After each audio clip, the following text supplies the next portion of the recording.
గురు బ్రహ్మ గురుర్విష్ణు గురుర్దేవో మహేశ్వర గురు సాక్షాత్ పరం బ్రహ్మ తస్మై శ్రీ గురవే నమః.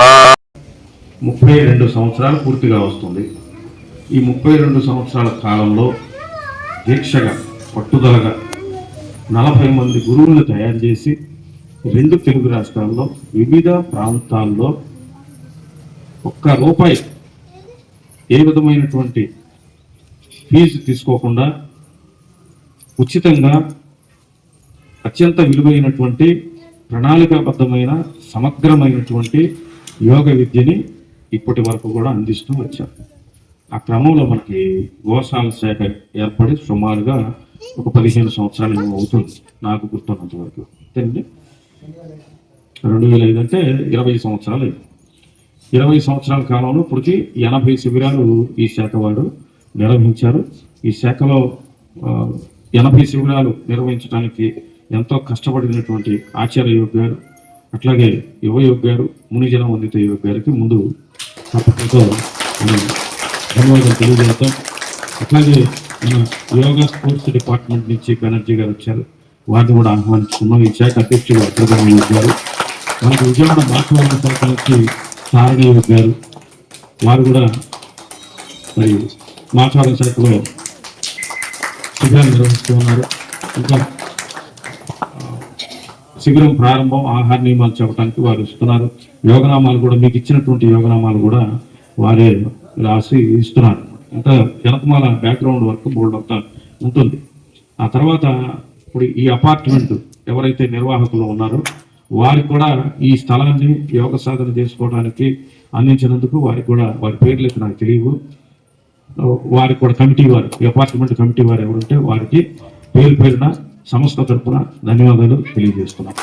ఇప్పుడు మనందరం చేయాల్సింది ఏంటంటే, పూజ్య గురుదేవులు శ్రీ వెంకటేశ్వర యోగి గురూజీ గారు ఇప్పుడు వేసవి సెలవుల్లోనే ఉన్నారు. వారు రాజమండ్రి ఆర్ట్స్ కాలేజీలో ప్రొఫెసర్గా పనిచేస్తున్నారు. ప్రొఫెసర్గా పనిచేస్తూ ఈ కేంద్రాలన్నింటినీ కూడా ఆన్లైన్ ద్వారా పరిశీలన చేస్తూ మాకు పని నిర్దేశం చేస్తూ ఉన్నారు.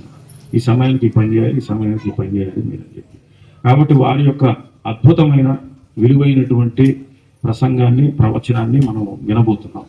వినే ముందు మనస్సుని, శరీరాన్ని చక్కగా కుదుటపరుచుకున్నాము.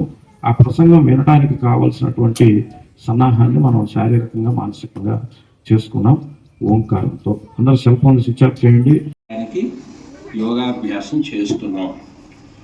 నిజానికి శాశ్వతమైన ఆనందం అనేది తీర్చపడాలి అంటే యోగాన్ని నేర్చుకోవడానికి మనం పడే కష్టం ఏదైతే ఉందో అదంతా కూడా శ్రేయో మార్గాన్ని చూపేదే.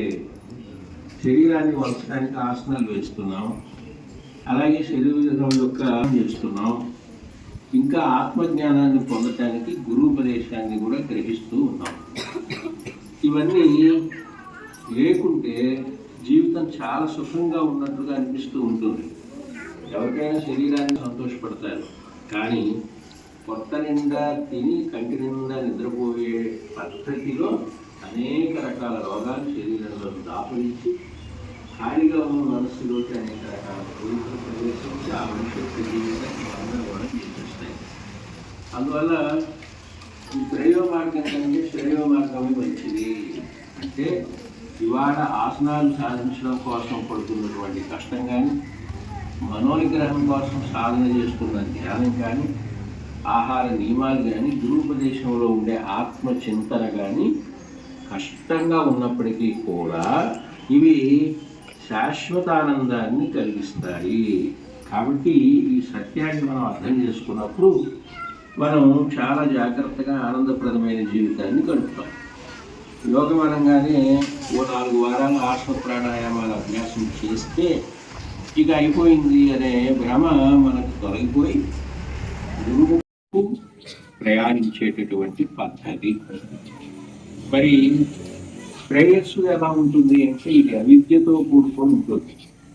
ప్రాపంచికమైనటువంటి సుఖాలు, తాత్కాలికమైనటువంటి సంతోషం, ఇవన్నీ మనిషి ఎక్కువగా ఆకర్షించ వస్తూ ఉంటాడు.